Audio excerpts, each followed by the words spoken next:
Thanks, Las Ceann Corla. People Before Profit is a pro-choice party, and therefore we are for removing the 8th Amendment and support this legislation to allow the people to make a decision on whether they wish to remove the 8th Amendment. And I think it is, whatever about our views on this, it is important, certainly from my experience already canvassing, to remind people what actually the question they're going to be asked in the, as a result of this legislation passing and an amendment, a referendum taking place, because a lot of people out there who don't follow all of the detail of what goes on in this House are not quite sure. And I don't want to in any sense duck the issue of the 12 weeks and the important discussions that were had at the All-Party Oireachtas Committee, but it is important to remind people that in the first instance what we're voting for is repealing the 8th Amendment. And I want to argue that it is absolutely critical that we do that, because at every single level the 8th Amendment has failed. It has obviously failed Irish women who have had to, in situations of crisis pregnancies or unwanted pregnancies, in situations where women have been raped, where women have had wanted pregnancies, but where those pregnancies were doomed to failure because of fatal fetal abnormalities,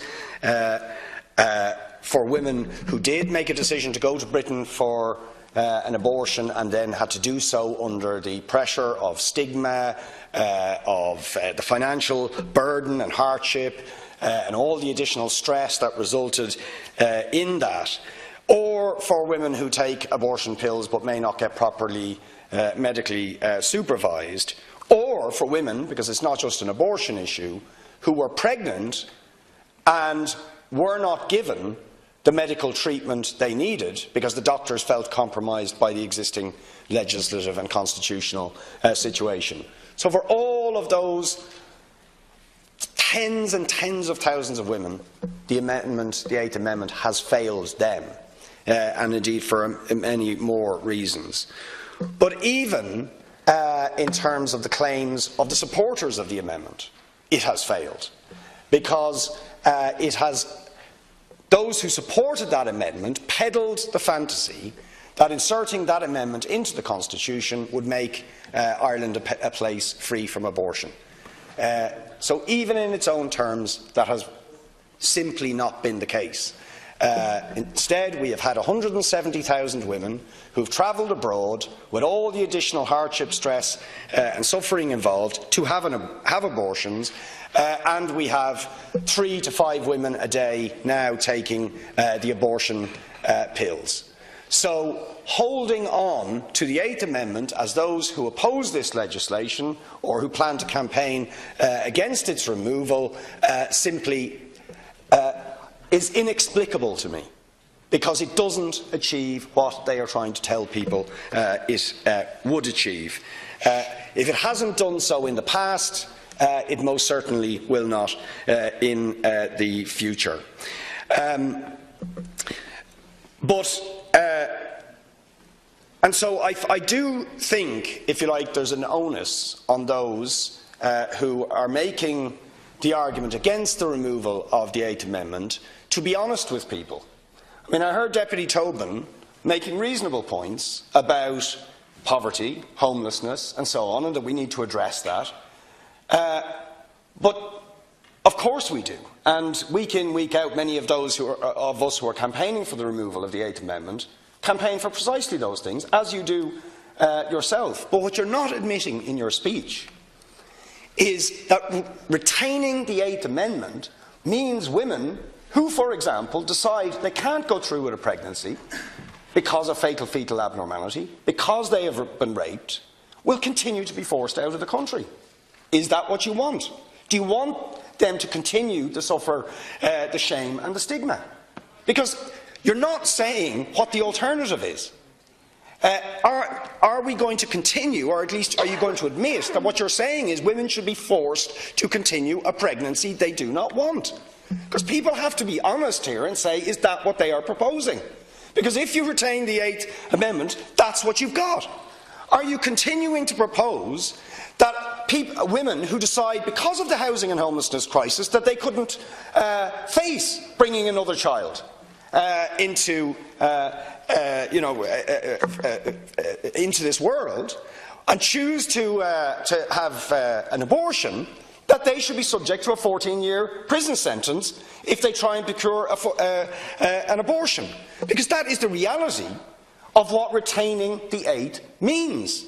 It means we continue to have a 14-year prison sentence for somebody who takes an abortion pill or helps them procure it, and that we continue to force tens of thousands of women out of the country under the shadow of stigma, shame, criminality and so on, or that we continue to force women who have been raped to do the same. I mean, it's appalling. It has been appalling, and those who wish to retain the 8th Amendment are essentially saying we're going to maintain that status quo. And I don't believe that's what the majority of people want, and that they recognise change has to happen. I have some sympathy for people who say we don't really trust politicians to sort this out, but, and this is the big but, is putting it in the Constitution, putting women's bodies in the Constitution, is an even worse prospect, as we have seen for the last 30 years. At least, when it's going to be decided in here, ordinary people, if you like, may be able to exercise some influence and pressure on the politicians. But controlling women's bodies and lives and futures through a constitutional amendment like the 8th has been an utter disaster for women, and I repeat, has failed to achieve even its own stated aim. Lastly, on the issue of the 12 weeks itself, and again I think it's just very important to spell out what this is about. You see, the reason the 12 weeks is being proposed is A, because that's what is the case in many, many other jurisdictions where abortion rights of some description have been established, but critically because it simply acknowledges the reality that 3 to 5 women a day are already accessing the abortion pill in this country. So if we say we shouldn't allow this 12 weeks, we shouldn't allow women to make that choice up until 12 weeks, what we are saying is we should continue to criminalise women who do take the abortion pill. That's what we're saying. Let's be honest about it. The anti-abortion movement need to be honest about that. They believe that women who take abortion pills should be treated as criminals. And if they don't believe that, they should please explain to us what they're proposing. But that's what the 8th Amendment continues. Furthermore, they are suggesting that women who have been raped, have gone through the extraordinary, terrifying trauma of being raped, should, what? Have to prove they've been raped before they can get access? Is that what we're proposing? That is what putting any conditionality before 12 weeks would amount to.